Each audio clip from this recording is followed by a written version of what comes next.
Pokemon Day 2023 is tomorrow as of time of publishing, and that's got this Digimon boy kind of excited about what we might see from the future of Pokemon, especially more what a potential DLC might tell us about the Paradox Pokemon of Pokemon Scarlet and Violet. And something I really wanted to see during my Paldean adventure was Prevos and Evos for those Paradox Pokemon. What would the Igglybuff to Screamtail's Jigglypuff look like? Well, today with some phenomenal artists, I am giving every past Paradox Pokemon from Pokemon Scarlet their full evolution lines. And hey, custom art requires, well, custom money. Buyee! I choose you! Yesterday's video is sponsored once again by the wonderful Buyee, who helped me pay for the art in this video. Buyee is a proxy service getting you access to goods from Japan, like Mercari, Rakuten, Yahoo Japan Auctions and Shopping, Amazon JP, eBay JP, and many, many more. Maybe you want to get yourself one of the Japanese Pokemon card sets. Buyee's gotcha. Or maybe, like me, you're thinking a lot about Kalos and Mega Evolution right now. Maybe you want to pick up the Mega Ring toy. I don't know, you do you. There is so much to be found on Buyee, and when you sign up and make an account with my link in the description down below, you will get a 2,000 yen coupon towards anything you want to buy on Buyee. And if you're a Digimon fan, don't worry, they got you sorted too with plenty of Digivice toys throughout the entire website. And if you act fast for the next couple of days, Buyee does have a couple of promotions running, including a totally free service fee and up to 30% off Mercari items, and a 3% off coupon for Rakuten Rakuma. So make sure you go check out my link. Supporting Buyee supports me and more custom art, and let's get to it. What is up, digital companions? My name is Karn EX, and welcome back to a Pokemon video. I know, I'm known as a DigiTuber, but one of the top search results for Karn EX is Karn EX Pokemon. The majority of videos you're watching are Pokemon videos besides mine and a couple of other Digimon YouTubers. So I figured it's time that this DigiTuber got his own Paradox form. I guess I'm a monster tuber now. Well, I guess it's better than a monster f***er. Oh. Hello? Pokemon videos, huh? Brandon, good to see you. Well, yeah, you knew this day was coming, right? I did. I didn't want to admit it to myself, but it's time. Goodbye, Karn. Good luck, buddy.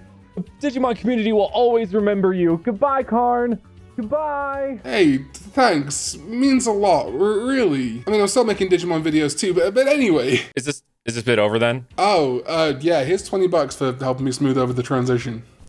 Yeah, whatever. Doing it by himself. Whatever. I don't care.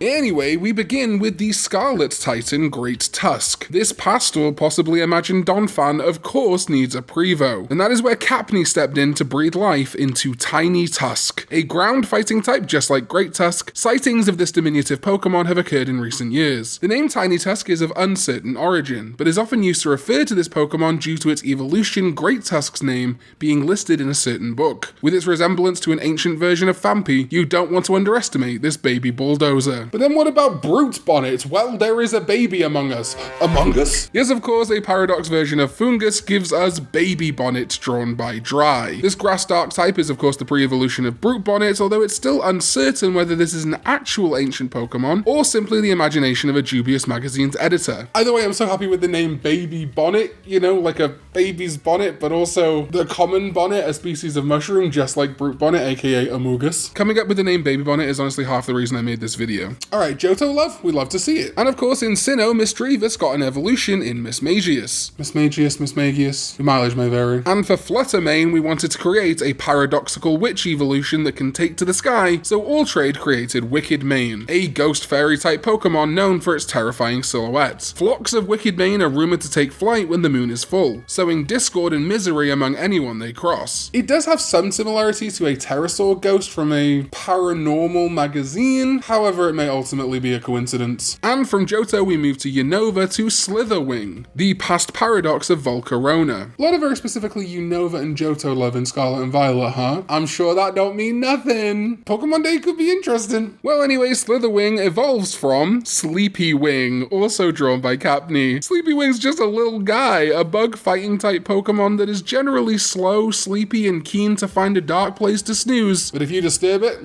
oh, better watch out. But what about Pokemon that typically simply don't just have pre-evolutions, but evolutions too, a full evolution line. Well, that brings us to Sandy Shocks, who is the Paradox Magneton, but he needs his own Magnemite and Magnezone. So I present Single Shocks and Static Shocks drawn by Soru. Single Shocks is a simplified Sandy Shocks, an electric ground type Pokemon that seemingly resembles a form of Magnemite that lived for 10,000 years. At least, again, according to that paranormal magazine. Single Shocks is a lonely little guy just learning how to use its magnetism to gather iron filings around itself for devastating attacks. Then, to continue our grounded magnets, our Magnezone equivalent is Static Shocks, again a ground electric type. Myself, SomeGuy944, and the artist Soru all collaborated quite heavily on the themes and ideas for this Pokemon, thinking a fun inspiration for the already chunky, shall we say, Magnezone could be a sumo, a sport all about connection to and moving over the ground. A great match for the ground electric type of the Shocks. We also kind of felt that Sandy Shock's top piece of iron filings hair, if you will, kind of resembled the top knot of a Yokozuna, the highest rank in sumo. And that the kind of teeth that Sandy Shocks has would be fun to turn into the Shide on a sumo Suna, the zigzag lightning streamers which connect back to the electric type half of this Magnemite family. Static Shocks is a heavy combat Pokemon rumoured to have existed over 2,000 years ago,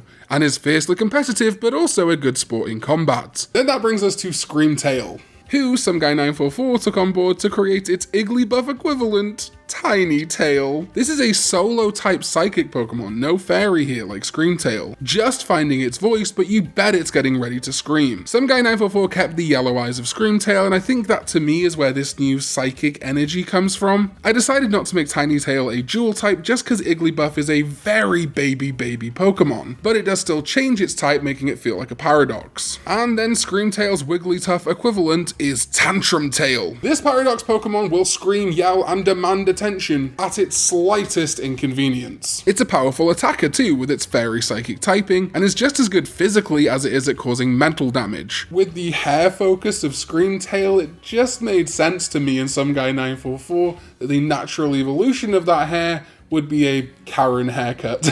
She'd definitely want to see Area Zero's manager. And then finally is the evolution line for our past Paradox Salamence. Roaring Moon's full evolution line, which begins with the Bagon Paradox Crescent Moon. The name may seem a little off, but I figured a crescent is one of the smallest phases of the moon, and is also reflected in the helmet parts of Bagon and Crescent Moon, which is a Dragon Dark type just like Roaring Moon. It's said this Pokemon yearns for a connection to a certain other region, but in its diminutive state is often mistaken for a small Croconaw, much to its chagrin. Though they are both unrelated, I guess they are both ancient Pokemon. Crescent Moon being a past Paradox Pokemon, and Croconaw being based on a crocodile, which is one of the longest existing creatures. But basking over the moon, perhaps even with a moon stone, Crescent Moon can evolve to Full Moon. Yeah, with the moon theme of Roaring Moon, looking back at the big round white ball that is Shelgon, it just made sense to me that it should be called Full Moon. Again, a Dragon Dark type, but it wouldn't surprise me if this Pokemon could learn Moonblast. Though this past Paradox Pokemon may not be as ancient as you may expect. There are pages documenting a similar creature found in an expedition journal, but who really knows this Pokemon's physical origin, or indeed region of origin? And that's it. Here are all of our new evolutions for the past Paradox Pokemon in Scarlet and Violet. I wanted to do something big, a full custom art video for my first proper Just Pokemon video. If you want to see me do the inverse and give full evolution lines to all of the future Paradox Pokemon from Violet, please do let me know. I hope you all have a wonderful Pokemon day tomorrow, and yeah, I'm excited to start doing Digimon and Pokemon and maybe other stuff. So if you like this, liking, subscribing, commenting, all that YouTube actually does help, especially in this case as we're trying new stuff. So thank you so much to all my channel members who let me experiment, including my Sovereigns, ZDK14 and Jamon, as well as all the names you can see on screen right now for supporting this channel with their hard-earned money. Like I say now more than ever with the experimentation, trying to grow the channel, your support does mean the absolute world, helps pay for artists when there isn't sponsors, and helps me pay for editors too. Thank you so much for watching, and I'll see you next time when we go digital. Bye bye.